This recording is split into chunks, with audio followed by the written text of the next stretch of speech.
Oh, I can do that. Oh, I can zoom out. I could do that. Zoom out like that. There we go. That works really well, doesn't it? Alright. Is that... Oh, there we go. That's a shot. Yeah. Alright. Oh, let me get all set up.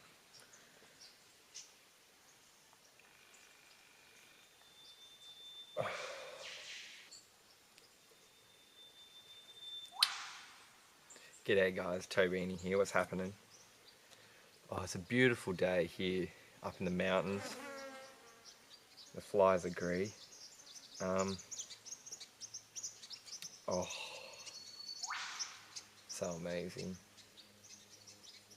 Oh, I do apologise. There's some dude in a fucking plane, and he's been going for it for the last like 2 hours, 2.5 hours. Whether it's either going to be the farmer like spraying or fertilizing a crop or some shit over that way, and they're like doing a big loop around over our head to then go back to the crops to line up for the next one. So we might have a little bit of noise. I've got my phone here, but it's only got 8%, so I'll put it on as a secondary audio source and have it going for however long it lasts with its notable 8%. Here's old mate with his plane now.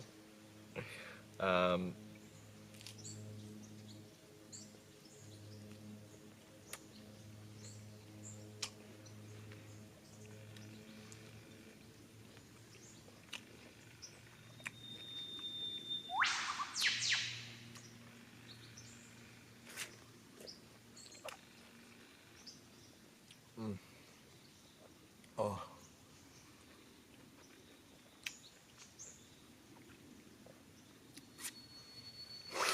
Alright, so oh, let me put this thing on as an audio source. Oh, okay. Alright, you ready? And g'day guys.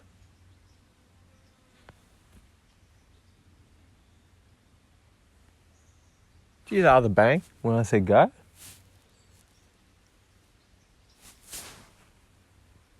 I don't know what the fuck that was. Alright, we're cracking. That's very good.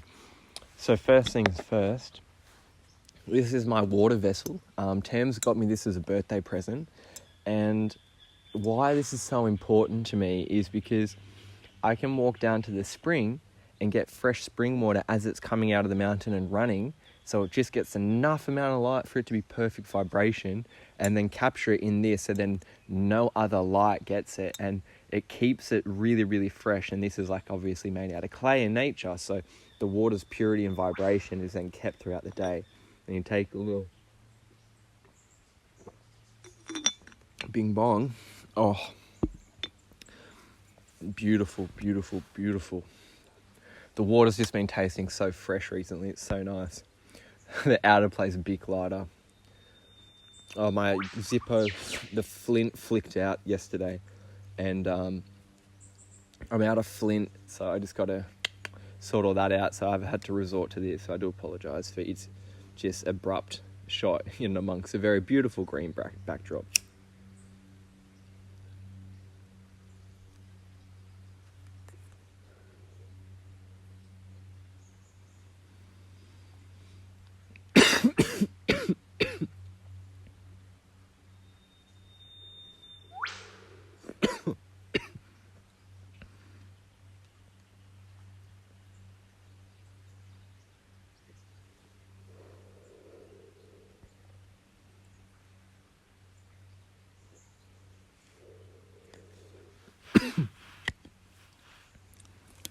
All right.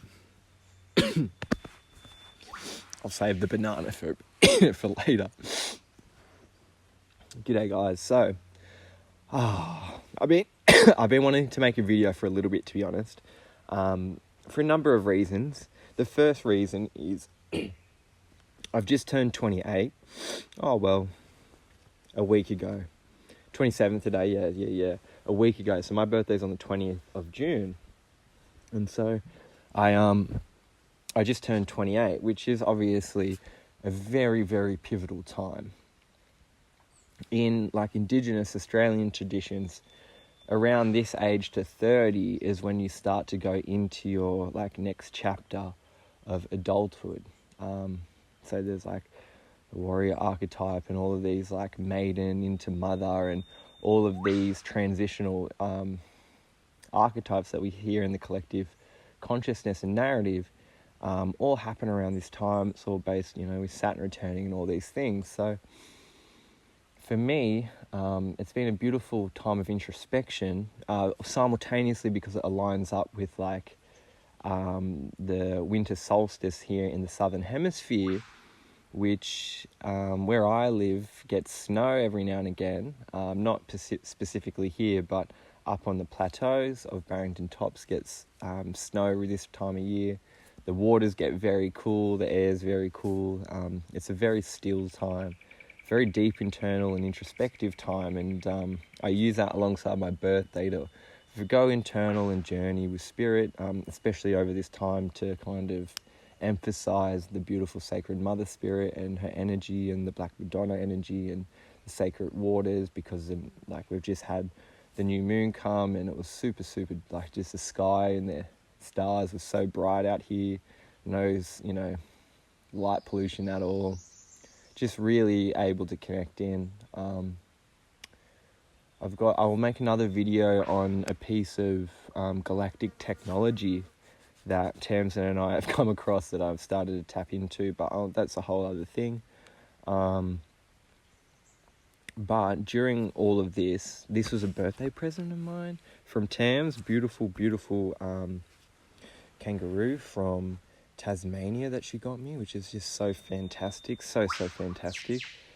I'm just so humbled by this. It's a beautiful gift to receive from your partner and your wife. Not that we're married just yet. However, sat behind me is where we're planning to, so the trees are all cut down, to like create a live like chamber of flowers that we can walk, and trees that we can walk through as our aisle when we get married.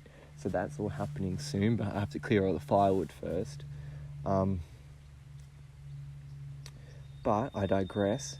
So it's been a very introspective time, a lot of ceremony, a lot of deep meditation, for the whole basically last week, and it's only today and yesterday that I started to come out of this like container. Now during this time, it's allowed me to get a lot of clarity around like the direction of my life. Now, it's currently common knowledge, and it's becoming more apparent in the collective how we function as a quantum computer, as an individual that then can connect into this like collective capacity. Now, in a previous life of mine, I spent a lot of time coding computer programs and systems and websites and architecture of businesses that allowed me to see how like the matrix of the business world really played out from a data flow perspective. Now, for a long time in my life, I often like demonize that as an area of mine because it tapped into how I used to make money, right? And there's this real kind of demonic energy that gets attached to money right now, solely because of a few things. And now this is what these like deeper introspections as I turned 28 have really started to allow me to transpire in my mind, because Tamsin and I, albeit, no, we're not pregnant yet, but we're starting to talk about having children. We're starting to talk about the next chapters of our lives. We're starting to plan for this. And we've been planning for this for a very long time, like, albeit we're only, 28, 29. We've been together for 8 years, and this life that we've created for one another and together has been a dream of ours ever since we've met one another.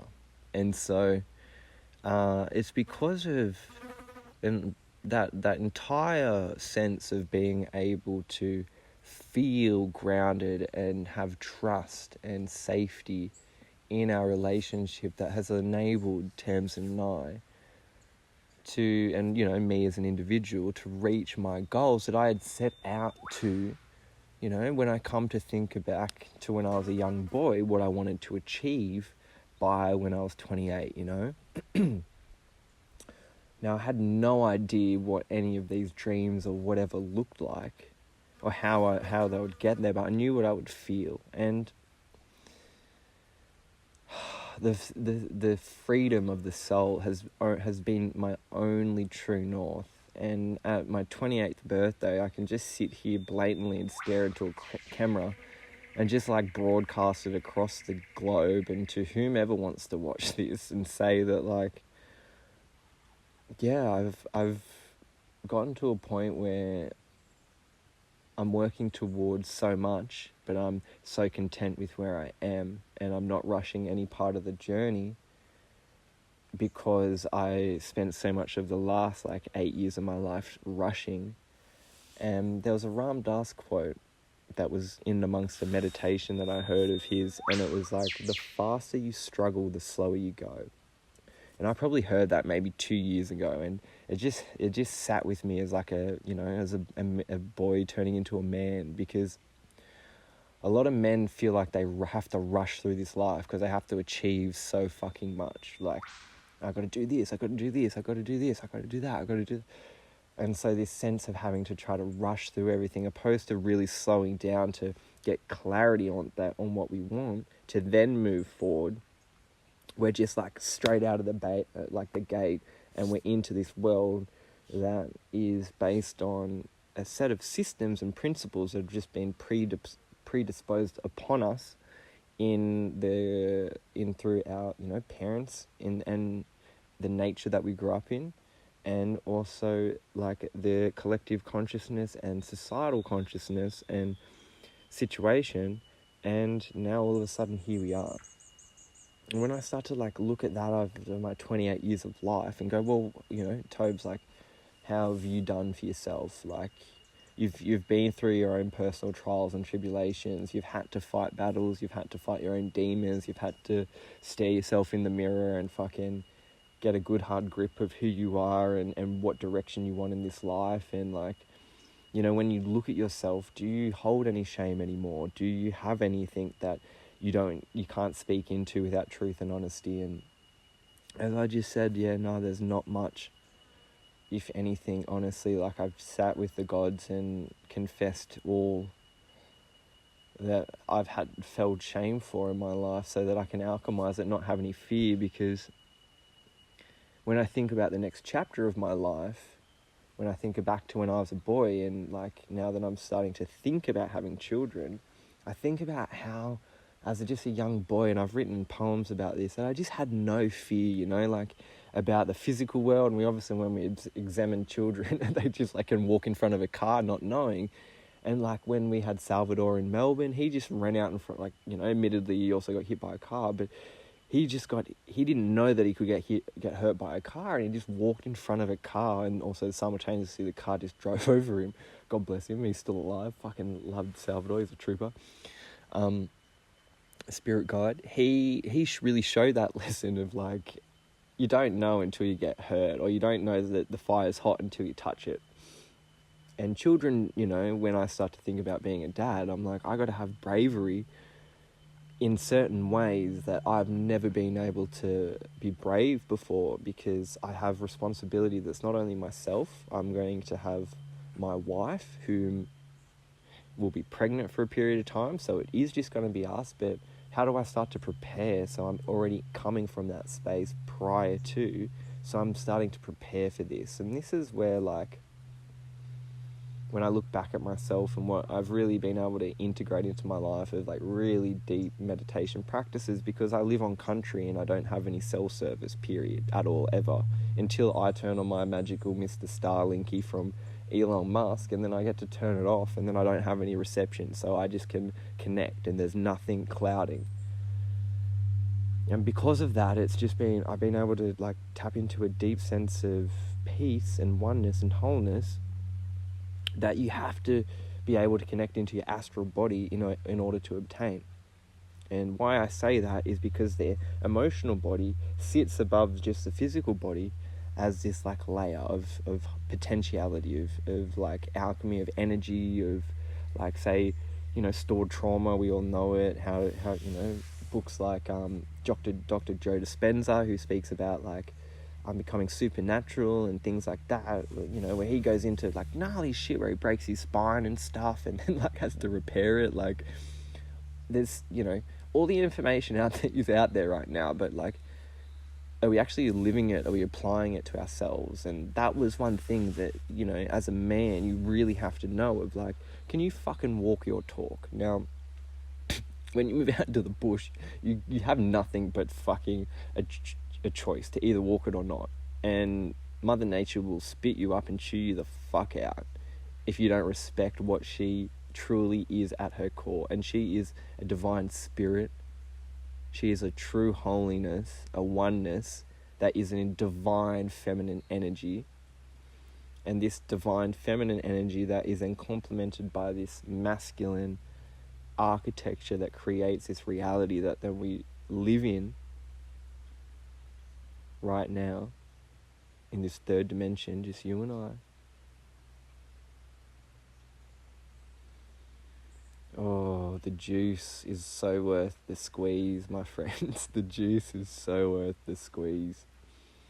And like, what does that truly mean? Well, you got to put in the work in order to taste the sweetness. So, I was having a conversation with a mate of mine the other day, and him and his dad have got an organic grocery store in our local community, and having a chat to him about like the next chapters of masculinity and like starting to really tap into how we can alchemize like the war on our masculinity, because obviously we know that the chemical warfare going on is really gnarly through the foods that we're eating.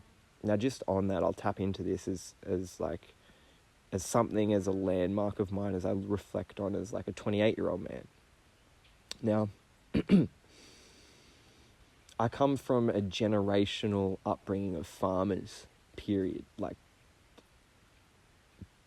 6 generations of farmers or something in my family, something crazy. It just what I can account to in my like blood itself, right? Just like back in my own direct family tree based on my grandparents and their great grandparents and so on and so forth.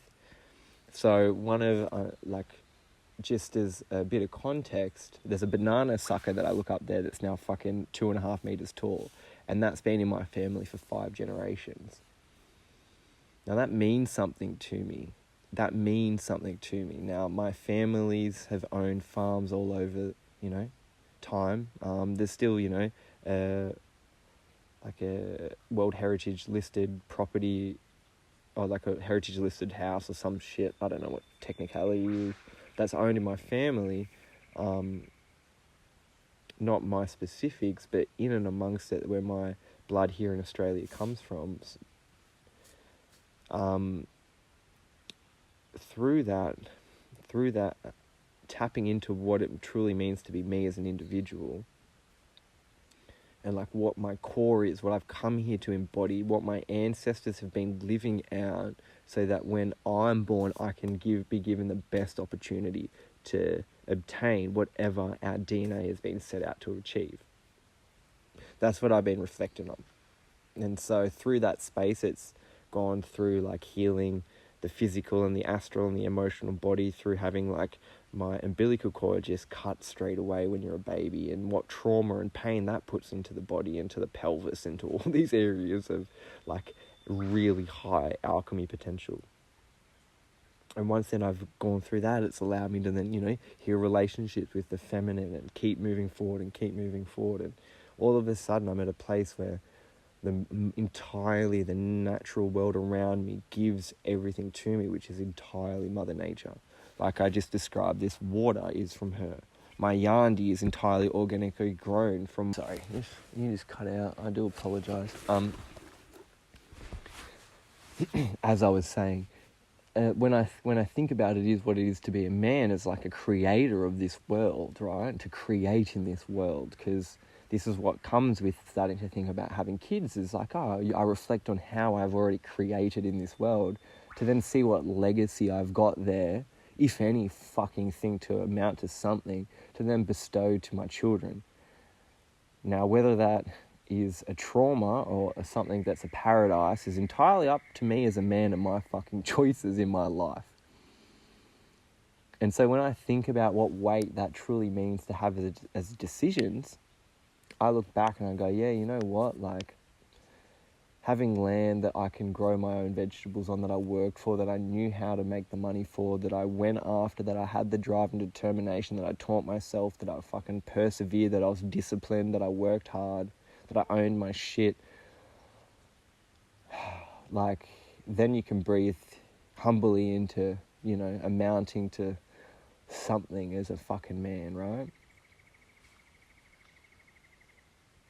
Like, have I treated people poorly along the way to get to where I am? Now, anyone that's worked in the business world obviously knows that you got to fucking dance a fine line with the devil because money's involved. Now, why? Because at the end of the day, that's a vibrational frequency that's been hijacked. Now, money is simply representing how the collective trades and shares energy. Obviously, it's very hoarder right now, which is just fucking ridiculous because it's a derivative, a mathematical derivative of gold, or Mother Earth's gold, which is made for the gods, not for humans. That's the whole thought and process of our mythology as man, but that'll be another video. And fuck, I might even hit a yarny pipe. This video's for my birthday.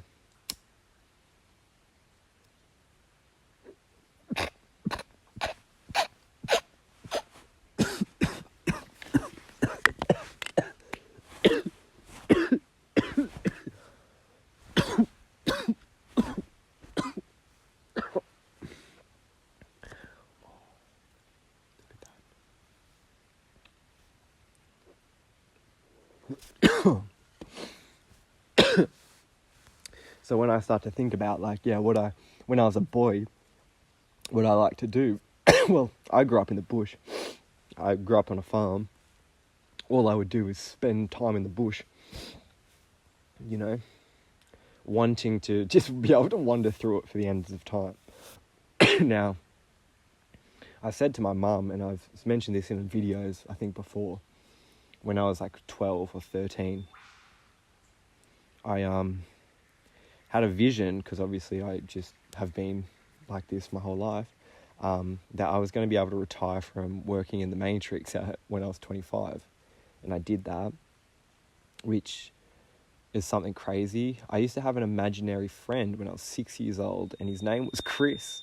And now there's a neighbour that lives up the road who's been here for like 20 years, longer than, actually, he's lived up there, I think, as long as I've been alive. He's, you know, a few years older than me, obviously. Maybe 28 years old, or something like that. And now here I am living in my dream life through a vision of mine when I was 6 years old, talking to an imaginary friend that I said to my mum, hey, I got an imaginary friend named Chris, and it's like I'm living on a farm kind of like ours here. It feels like my home, but it's not, and I'm not sure what this all means. And then all of a sudden, like, fast forward 28 years, and here I am living on a dream piece of land that's mine, that's my home, not my parents' home, that I've worked for. It doesn't have fucking negative energy to it, where I've cleansed it. I've built my fucking cabin. I've built and used these hands, like I was saying. I've mastered the handsaw. I've mastered an axe. I've mastered a hammer. I can build. I've got a house that I can birth children into and have wood to burn for the endless of time, because I've got 250 acres of ancient rainforest to keep us warm with beautiful spring water running through it. Now, when I look back at my life and when I look at choices that I've had to make as a man, right, when I didn't even know what it meant to be a man, was around energy and money.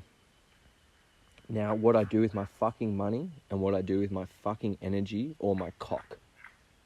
These are the two things that I have learnt in my time. What I do with my money and what I do with my cock, period. These are the two things as a man. Going from the matrix system into living in an astral body form and perceiving the entire reality from that place, because that's just where I live. And what that has actually felt like, and what I look back into that is, yeah, I've been fortunate enough to have exposure from a young age into cryptocurrency and all these things. But when I look into when I will really want to practice what I fucking preach, right? Because that's what it means to be a man, at least in the Indigenous Australian way, is you fucking practice to a T without a fault what you fucking preach. Now, I don't know where along the way in the world that man has lost respect for the feminine energy, but it's obviously occurred. And welcome, and lo and behold, the patriarchy and how that's all been built up. Now, if you're not aware, that's obviously fucking well and truly crumbling as we speak, like a house of cards. And then as a man, what do you do if you've based your wealth upon that system in the patriarchy? Now, I obviously had to do that at one point or another in my life in order to then just move out into the middle of the bush and use these hands to survive in whatever fucking conditions. I don't need a cabin. I could just wander through and be happy and be able to look after myself, feed me and my kids, and not have shoes on, and, you know, like, I just have the capacity to actually look after my entire family just because of these hands, not because of the money in my bank account or this or this or this or this or this or this or this or this or whatever. What I can do with this mind and these hands and my cock. Now, is my cock going to get me in trouble? I'll create me children. Are these hands going to create me an illusion or a house of stability? And based on whether or not I'm connected in my heart or not is how that will all... Exactly. There's the ancestors. Is exactly how that will all transpire. Now, when I started to come into a lot of money as like a 23, 4-year-old through my own fucking means, the responsibility that then came with of like, oh, I could like buy a really expensive car and not have like debt like a car or like repayment thing on it, and just then like crash it or blow it or like just do some fuckery and keep playing in the Matrix with that stupid fucking car. And in the crypto world, they call it go Lambo and go blow your money on a fucking Lamborghini, which is just the stupidest thing in the world. Tamsin laughed at me the other day, this morning. She was like, you got to say that as a sentence. And I was looking at her and I was like, you could put a rooftop tent on a Lamborghini, but it wouldn't be very fucking practical, would it? And it's like, when I look back on those choices of what I did with my money and where I put that wealth. Now, I've now changed. I don't value money to have wealth because I've got land and my bank account is how much of this wood I have in my woodshed. So I don't need to flick a switch to keep my family warm. I can just go, oh, based on that whole volume of wood that I can roughly see there, I don't need to do a single thing with these hands for another month because I've got enough wood there to keep me warm. That wood can also cook with, warmth, everything, personal alchemy, everything that you so desire. The fire and the warmth can then provide for you and your family. And then I go, okay, well, there's one thing. I've got shelter, I've got warmth, I've got a beautiful spring water source that obviously is the most like sacred thing I hold to my heart when I think about my life. What is my like most valuable possession isn't anything. It's not, I don't value possessions. I value the fact that I've got this vase or this vessel that is made of mud, or clay, of the earth, and I can walk down there and get actual spring water that has no chemicals in it, that's got no fluoride, that's got nothing in it. It's just pure water. It's just actually what water should be. Now, once you drink that enough, you eventually, as a being that is 70% water, will purify all the water in your body, and then you become this alkaline sense of what the water you drink becomes you, because we are 70% water, and then I get to hold down that vibrational frequency as I transpire throughout my reality. Now, I'm sure you can start to understand the importance of what it means to actually have access to water, because I have lived in cities where You're like, oh no, there's no water in the goddamn building. Oh, they're saying it's Tuesday, and then it's Wednesday, and then it's Thursday, and then it's Friday, and then it's Saturday, and all of a sudden it's been 3 weeks. And what, you're buying bottled water from Coles or Woolies down the road because their water hasn't been turned back on. Now we can keep going through examples like this of like what happens when the power system goes out and then you can't be warm in the middle of winter in your apartment or your house in the city because there's no fucking trees around to keep you warm. What are you going to eat when there's no food trucks coming in? All of these questions that, as a man, when I look back on what I wanted to achieve as I entered into the next chapter as what it truly means to then be a man, to be able to hold down a vibration for a family, always when my kids wake up, when they're in a shitty mood, when my wife wakes up, when she's in a shitty mood, I'm the banks of the fucking river, so I shall not be moved or unwavered. That's why I shall sit here and practice to be fucking still and silent and reflect pure divinity until otherwise, because that is entirely what my wife deserves and Mother Earth deserves, as me being a humble servant and man on this fucking planet, because she doesn't owe me shit. Now that is how I act. That's how I live, that's how I breathe, that's how I shit. Because I literally get my buckets of shit and turn it into food that I shall eat. Because that is the whole other illusion of like, yeah, your shit stinks if you eat bad food, if you act poorly. But if you eat organic, if you eat close to your community, or you eat all the food that you grow, which is the entire goal, which is entirely possible, then yeah, your shit don't stink and it can turn into beautiful organic vegetables and you're giving back to a system. You become a positive carbon giver into the environment, not just this derivative of this neutral game that's the Matrix is now starting to give to you. What does it actually mean to give to Mother Earth? Well, fucking be connected to your waste, and then you'll realize that. And as a man, now I've got all these systems and facilities that over time I get to have beautiful processes that facilitate my family. I don't just live in an apartment where, or a building that's connected to the mains, and when if they turn off the sewer system and I go to flush my toilet, all my shit's going to keep building up and I'm not going to have anywhere to throw it except for out the fucking window, and all of a sudden we're back in London and we got the Black Plague fucking forming up again. Now, if you haven't heard the saying, we shall look back in history to know what is about to happen, we are at a very pivotal time right now.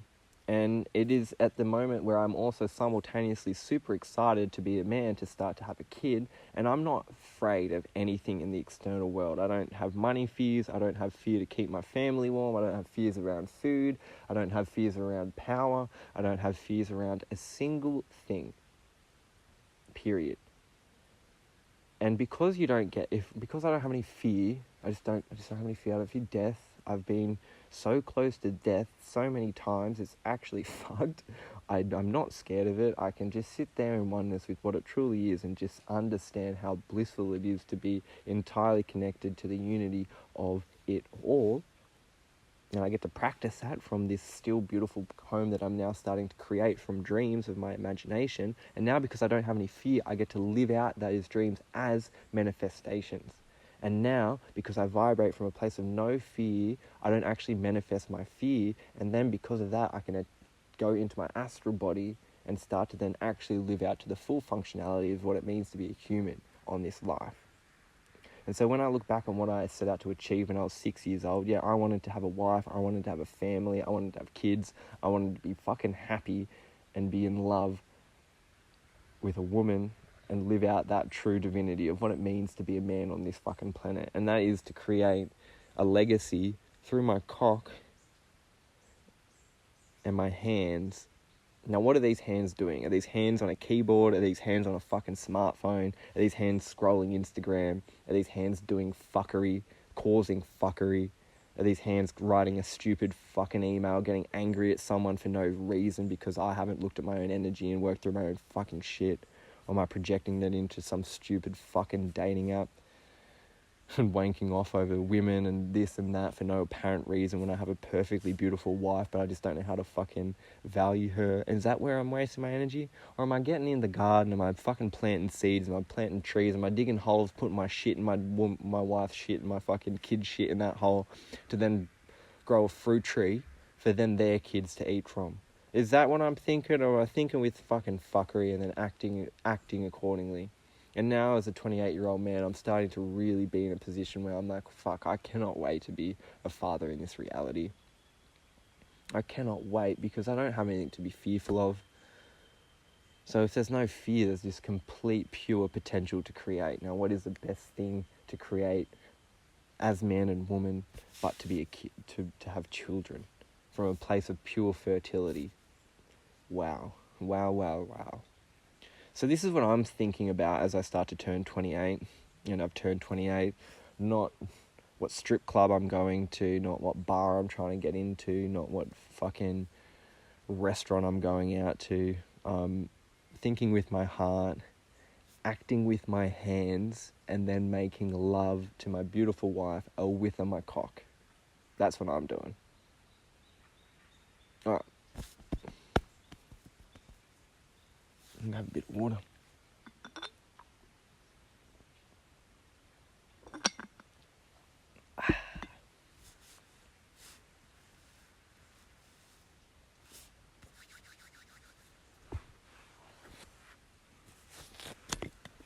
Oh, crack of the hip, son.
Oh, check this out. This is a new part of accessing down into the spring we're working on.